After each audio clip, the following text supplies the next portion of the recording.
오늘 우리 설교 제목이 성년의 믿음이라고 해서는 우리 청년들이 육체적으로도 성년이 되었다면 영적으로 믿음으로도 성년이 되었으면 좋겠다 라는 생각을 해서 오늘 이제 주제가 성년의 믿음이라는 거예요.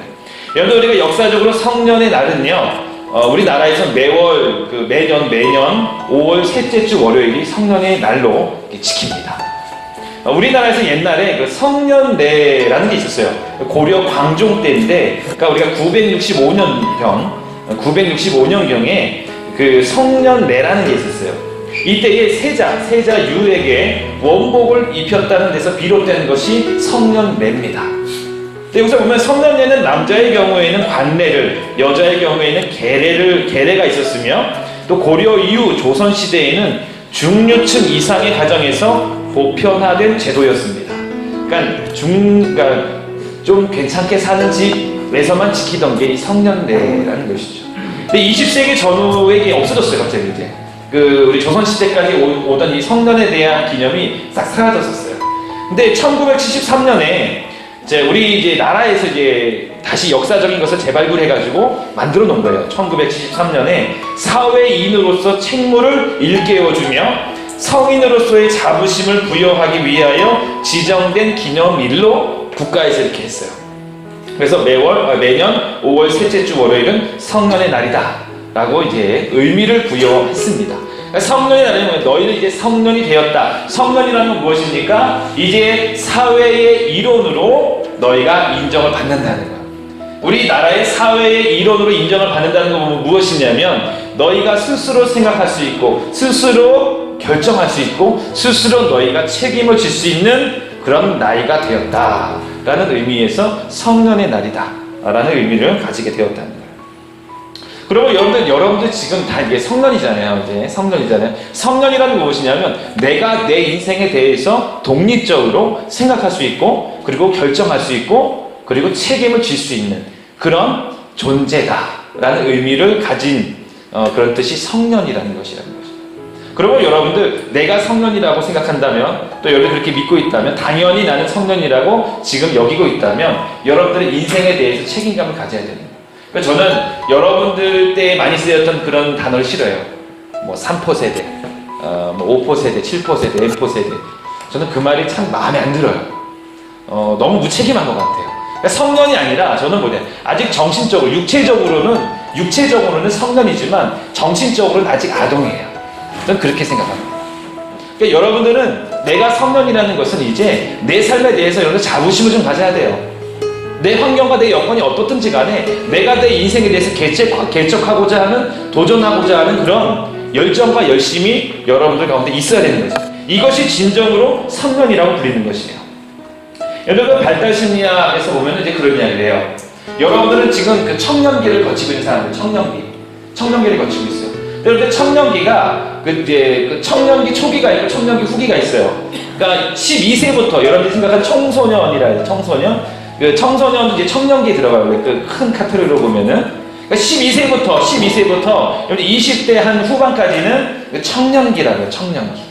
그러니까 이제 육체적인 사춘기를 겪는 사람들을 청년 초기라고 해요. 초기. 그러니까 여러분들 같은 경우 이제 대학에 진입을 하고 여러분들 이제 인생을 진로를 결정하잖아요. 여러분들 나이 때 청년 후기라고 해요. 근데 여기서 중요한 게 있어요. 이 청년기에 중요한 게 있는데 그게 무엇이냐면 자아정체감이라는 게 있어요. 그런 요소가 아주 중요합니다. 그러니까 자아정체감이라는 건 무엇이냐면, 내가 누구이고, 내가 어떤 것을 좋아하고, 내가 어떤 목적과 어떤 직업과 어떤 인생의 방향성을 가지고 나는 이렇게 살아갈 것이다 라는 그런 인식, 그것을 자아정체감이라고 합니다. 여러분들, 이 자아정체감이 아주 건강하게 형성된 사람은요, 앞으로도 가정도 아름답고 행복하게 잘 꾸려갈 수 있어요. 그리고 어떤 환경 속에 있든지 그 사람은 절대로 절망하지 않아요.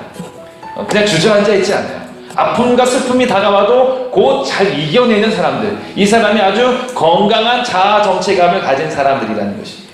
근데 반면에 이 자아정체감이 잘 형성이 안 되잖아요. 그럼 뭐 조금만 그 아픔이 다가오고 조금만 어려움이 다가오면 자기를 자책해요. 나는 안 돼. 나는 해도 안 돼. 근데 그런 생각을 가지게 돼요. 굉장히 정신적으로 약해요. 마음 의지적으로도 약해요. 이게 이제 자아 정체감이 잘 형성되지 않은 사람들의 모습이에요. 여러분들 여기서 좀 더 제가 좀 어려운 심리학적인 용어지만 좀 말씀을 드리면 그런 게 있습니다. 이 정체감에 대해서 네 가지로 구분을 해요. 그러니까 정체감의 성취, 그리고 정체감의 유해, 정체감의 유실, 정체감의 혼미, 이렇게 이야기를 해요. 근데 여기서 보면 그래요. 여러분들 그 정체감의 성취라는 것은 무엇이냐면 두 가지를 이 학자들이 이야기합니다. 우리 여러분들 살아가는 그러니까 청년기는 이게 닥쳐요. 바로 위기가 있고 수행이 있어요.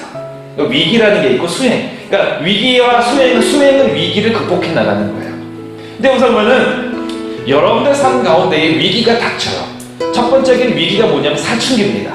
여러분들 중학교 정도 되면 요즘 좀 빠르잖아요. 그러니까 올라오면 사춘기를 겪어요. 사춘기 때는 자아 정체가 혼란이 와요. 이게 위기예요. 이것을 잘 수행한 사람, 잘 극복해낸 사람들은 건강한 인식을 갖게 되는 것이죠. 또 이것뿐만 아니라 여러분들이 삶을 사는 대학 진입이 굉장히 어렵잖아요.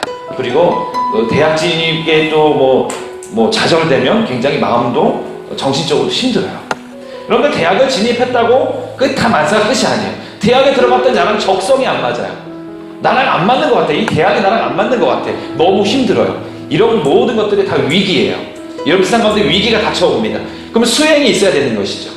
위기가 닥치고 수행이 잘 된다는 것, 이게 뭐냐면 정체감의 성취예요. 아주 건강한 모습이죠. 위기가 닥치고 계속적인 수행, 계속적인 이 위기를 극복해 나가는 게 이루어져요. 이 사람은 점점 단단해진다는 거예요. 자기 의지가, 정신이 단단해진다는 것입니다. 근데 유해는 뭐냐면 위기가 있어요. 위기가 닥쳐 있는데 나는 아직 이 수행을 하지 못하고 있어요. 이 위기가 닥쳤는데 내가 이것을 아직 극복해내지 못하고 있고 나는 아직도 힘들어요. 이게 정체감 유해 단계라는 거예요. 세 번째는 유실. 정체감 유실이라는 건 뭐냐면 위기가 없어요. 위기가 없고 수행만 있어요. 이건 어떤 거냐면 나는 아무런 생각을 안 하고 엄마 아빠가 시키는 대로만 해요. 엄마 아빠가 너 이거 해, 너 대학 일로 가, 너 이거 해, 너 앞으로 이거 해. 네. 이게 뭐냐면 위기가 없고 수행만 있어요. 이런 사람은 굉장히 정신적으로 약하다는 것이죠. 네 번째 마지막은 혼미는 뭐냐면 위기도 없고 수행도 없어요. 무개념으로 사는 거예요. 무개념. 아무것도 안 해요. 그냥 내 인생은 늘리리 하면서 아무것도 안 해요. 이런 사람 혼미인데 여러분 학자들이 보면은 이 네 가지 중에서 두 가지는 건강한 정신이고 두 가지는 아주 좋지 않은 정신이다라고 얘기합니다. 두 가지 건강한 정신이 뭐냐면 첫 번째, 두 번째 얘기했던 정체감의 성취와 유해예요. 이것은 건강한 정신이라고 하고 그 다음에 유실과 혼미는 건강하지 않은 정신이라고 합니다. 그 기준이 뭐냐면 위기가 있냐 없냐는 거예요. 여러분 위기가 싫잖아요. 저도 싫어요. 여러분 우리의 인생 가운데 위기, 어려움, 혼란과 고민과 스트레스 이거 좋아하는 사람 아무도 없습니다. 그러나 여러분들 이 위기라는 것이 우리가 건강한 정신을 갖는데 필수 요소라는 거예요. 이 위기가 있어야지만 이것을 극복하기 위하여 우리가 더욱더 노력을 하고 더 발전된 자아상을, 생각을 가질 수 있다는 것, 바로 이것을 주장하는 것입니다. 그러면 여러분들 삶 가운데 다가오는 위기가 극복하기 힘들지만 그것은 여러분들에게 독이 아니라 힘이 될 줄로 믿습니다. 이것이 우리가 하나님께서 우리에게 주신 자연의 질서라는 거예요. 발달의 질서라는 것입니다. 여러분들 오늘 우리가 말씀 한번 돌아가서 볼까요? 한번 제자들을 보여요. 여러분들 제자들의 오늘 읽었던 말씀 사도행전 2장의 말씀이잖아요. 이것은 베드로가 이제 오순절 마가다락방에서 성령의 충만함을 받고 변화된 상태에서 이야기하고 있는 거예요. 그러나 이 이전의 말씀으로 돌아가 보면은 예수님께서 십자가에 못 박히시기 전에 이 제자들이 어떻게 했습니까? 다 도망갔잖아요. 여러분 다 도망갔습니다. 무엇 때문에? 내 생명의 위협 때문에, 나의 안전과 나의 이익과 나를 위하여서 도망간 거예요. 근데 그 이전의 모습을 보면은 예수님께서 예루살렘에 들어오셔가지고 십자가 못 박힐 걸 준비하시는데도 제자들은 거기서 어떤 다툼을 합니까? 네가 크냐 내가 크냐, 내가 더 좋은 자리에 앉을 거야. 꼭 이런 것들을 보면 정신적으로 보면 굉장히 어린 아이들과 같아요. 이 제자들은 육체적으로는 장성한 사람들이고 예수님을 3년 동안 따라다니면서 성장한 것 같지만 아직 이들의 신앙의 모습, 정신적인 모습을 보면 아직 아동과 같아요. 아동과. 나만 알아요. 나만 높아지고 싶고 나만 잘 보이고 싶고 내가 예수님이 딱 이 땅에 딱 왕으로 등장했을 때 내가 그 우편에, 내가 그 좌편에 내가 어떤 그 좀 힘을 잡아서 해야지 라는 그런 굉장히 뭐랄까 좀 수준이 있는 그런 정신이 아니라 좀 낮은 정신의 믿음의 모습을 가졌던 모습을 볼 수가 있어요. 근데 오늘 이 중간에 이 성령의 마가 다락방 이 사건을 계기로 해서 뭔가 확 반전이 일어났습니다. 이 베드로의 모습이 제자들의 모습을 보면 이 이유를 보면 네가 크냐 내가 크냐 다투는 게 하나도 없어요. 굉장히 그러니까 나를 위한 삶이 아니라 그러니까 이타적인 삶이라 그러죠. 상대방을 위한 삶을 살기 시작합니다. 이것은 예수님을 위한 삶이고 이것은 내 함께하는 제 동료 제자를 위한 삶이고 나와 함께하는 백성들을 위한 삶을 살아가기 시작해요. 확 바뀐 거예요. 이 여러분들 베드로의 오늘의 설교 보면 그래요. 주장하는 게 바로 뭐지? 너희가 십자가에 못 박은 그 예수를 우리 하나님께서 우리 주와 그리스도가 되게 하셨느니라. 이 말은 무엇이냐면 우리 주 예수 그리스도는 메시아시다. 우리 주 예수 그리스도는 이 땅의 진정한 왕이시다. 이것을 선포하고 있는 거예요. 이게 베드로 설교의 핵심입니다. 근데 여러분들 그 베드로가 예수님을 부인할 때 바로 그것 때문이었어요. 네가 예수님을 믿느냐? 네가 예수님의 제자냐? 아닙니다. 난 아니라. 내 생명의 위협을 느끼니까. 예수님은 거부했어요. 메시아를 거부했어요. 믿음을 거부했습니다. 그런데 오늘 이 말씀에 보면 베드로는 그것을 다 초월했어요. 예수님을 자기의 구주로 고백하고 있고요. 그리고 지금 이 순간 선포한다면 나는 잡혀가서 끌려가서 죽임을 당할 수 있는 예수님처럼 십자가에 못 박힐 수 있는 그런 상황이에요. 바로 이 베드로는 이 상황 속에서 자기의 생명을 내어놓으면서 설교하고 있는 거예요. 뭔가 확 바뀌었잖아요. 무엇이 베드로를 이렇게 바꾸게 했을까요? 저희가 주목한 건 바로 그런 것입니다. 성령의 믿음에서 필요한 요소가 있는데 그게 무엇이냐면 위기입니다. 위기. 여러분 베드로에게는 그 예수님을 배반한 그 위기, 그 사건이 그에게는 가장 큰 충격이었어요. 예수님의 수제자였습니다. 내 생명을 바치면서까지 예수님은 죽음의 길로 십자가의 길로 내가 보내지 못합니다. 절대 예수님을 죽게 놔두지 않겠습니다. 그렇게 얘기했던 사람이 베드로예요. 이 베드로가 이제 수제자로 감당하면서 얼마나 어깨가 으쓱했겠어요. 그러나 완전히 무너진 거예요. 이 베드로의 삶에 위기가 닥쳐온 겁니다. 이 베드로의 이 일생의 때에 위기가 닥쳐오는 거예요. 근데 이 위기가 닥쳐왔을 때에 우리가 과연 수행 어떻게 우리가 관리하고 어떻게 하느냐 이것이 중요한 것이죠. 여러분들 베드로와 그 가룟 유다를 한번 비교해 볼까요? 여러분들 베드로도 예수님을 배반한 것이고 가룟 유다도 예수님을 배반한 것입니다. 동일해요. 동일합니다. 여러분 이 두 제자에게 동일하게 위기가 닥쳤어요. 베드로도 부인했고요. 그리고 가룟 유다도 예수님을 배반했어요. 팔아버렸잖아요. 이 두 사람에게 동일하게 닥친 요 공통적인 요소가 위기예요. 신앙의 위기예요. 믿음의 위기예요. 이것이 닥쳐왔다는 거예요. 그런데 이 두 사람의 해결 방안, 이 수행, 이것을 위기를 극복해 나가는 게 달랐다는 거예요. 가룟 유다는 결국에는 절망 가운데 빠져버려 완전히 그 멘탈이 붕괴된 거예요. 완전히 붕괴된 거예요. 완전히 무너져 버렸습니다. 아무것도 못해요. 아무것도 손대지 못하고 그저 그가 선택한 건 무엇입니까? 자살입니다. 꼭 제가 이 가룟 유다를 보면서 우리가 사는 여러분들의 세대를 보는 것 같은 그런 안타까움이 있어요. 여러분들 OECD국 중에서 여러분들 청소년과 청년의 자살률이 가장 높은 나라 우리나라입니다. 굉장히 포기가 빨라요. 여러분들이 사는 데서 포기가 빨라요. 절망에 빠르다는 것입니다. 꼭 가룟 유다와 같아요. 자기가 배반했을지라도 주님을 의지했으면 좋겠는데 그러지 못하는 거예요. 그러나 여러분들 베드로는 끝까지 남았어요. 분명히 중간에 예수님께서 끝까지 남은 그 베드로를 찾아간 은혜가 있었습니다. 예수님께서는 그 베드로를 다시 부르시고 다시 기회를 주셨어요. 여러분 가룟 유다도 예수님을 그렇게 믿었어야 돼요. 끝까지 예수님을 의지했었어야 돼요.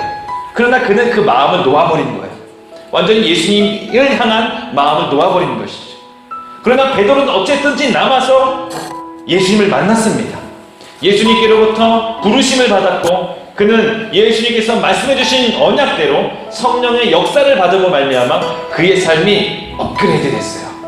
아동과 같은 믿음, 아동과 같은 인식에서 정말 주님이 든든해 하시고 주님께서 기뻐하시는 그러한 그 성년의 장성한 분량의 믿음으로 올라가는 것입니다. 여러분들, 우리의 육체적인 모습은 그 시간에 따라서 차근차근 이렇게 성장하게 되어 있지만, 우리가 보는 믿음, 신앙이란 요소는 꼭 그렇진 않아요. 꼭 그렇진 않아요. 신앙의 연수가 10년, 20년이 되었을지라도 아직 아동과 같은, 아기와 같은 믿음을 가진 사람들이 있고, 신앙생활을 한 지가 1년, 2년뿐이 안 됐을지라도 그 사람은 청년의 믿음을 가진 사람들이 있어요. 여러분들, 영적인 세계, 우리의 믿음의 영혼의 모습은 우리가 육체적인 것과는 다르게 성장한다는 것입니다. 여러분들, 아까 말씀드렸던 자아정체감, 청소년기에서 혹시나 그런 게 있어요.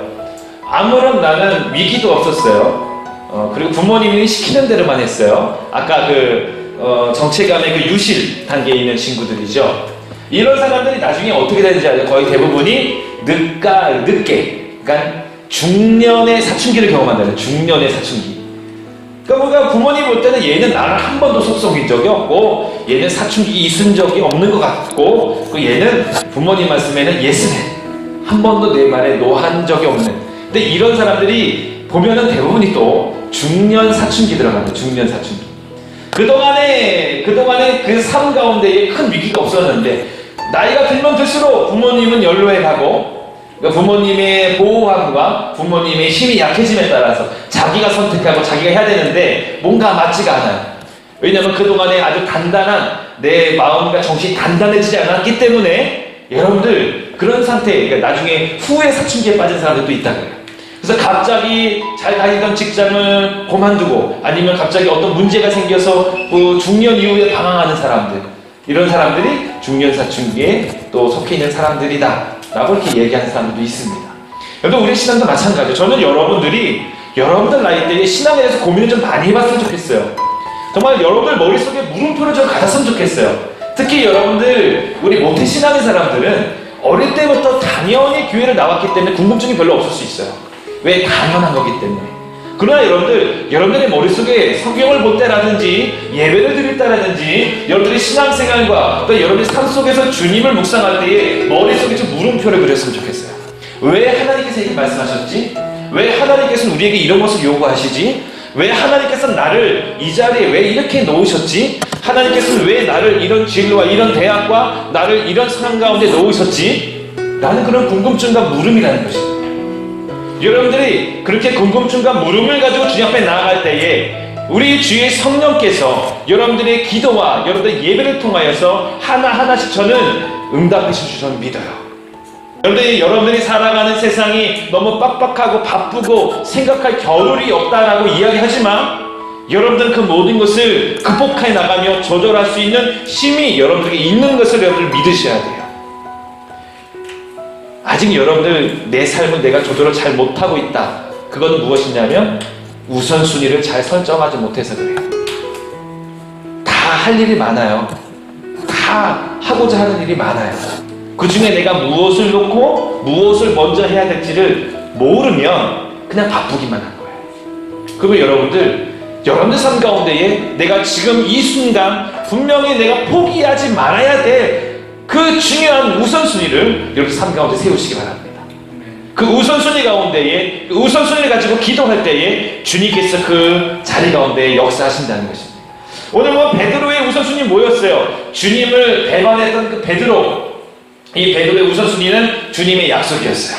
너희가 가서 약속하신 것 기다리라. 이게 지금 다른 걸 다 제쳐놓고 베드로의 삶의 제 우선순위였던 것이죠. 이 베드로는 벌써 기도함으로 성령의 충만함을 받았습니다. 성령의 충만함을 받으니까 성령의 인도하심과 성령의 영향과 성령의 은혜가 그에게 공급되기 시작해요. 베드로는 그 성령의 은혜를 먹은 거예요. 계속적으로 공급받은 것입니다. 그냥 한순간에, 어쩌면 짧은 시간에 굉장한 신앙의 성숙을 쭉 이뤄간다는 것이죠.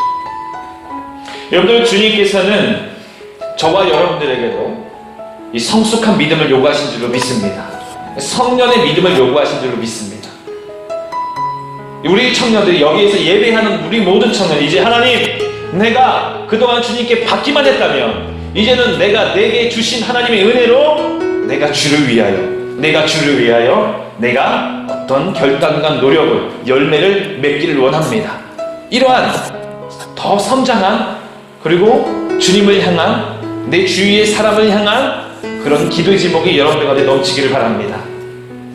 정리하면 바로 그거예요. 성령의 믿음이라는 것은 바로 그럴 것입니다. 내가 누구이고 무엇을 해야 하는가, 이것을 아는 정체감을 성취하는 믿음이라는 것이죠. 여러분들이 누구인가 분명히 아셔야 돼요. 많은 수식어들이 있죠. 대한민국의 백성이다, 국민이다, 또는 나는 누구의 자녀이다, 난 또 내 이름은 내 독립적으로 내 누구이다 얘기할 수 있어요.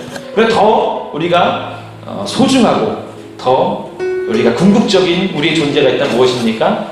나는 하나님의 아들이다, 나는 예수 그리스도의 제자다 라는 그런 분명한 내가 누구인가의 정체감을 깨달으시기 바랍니다.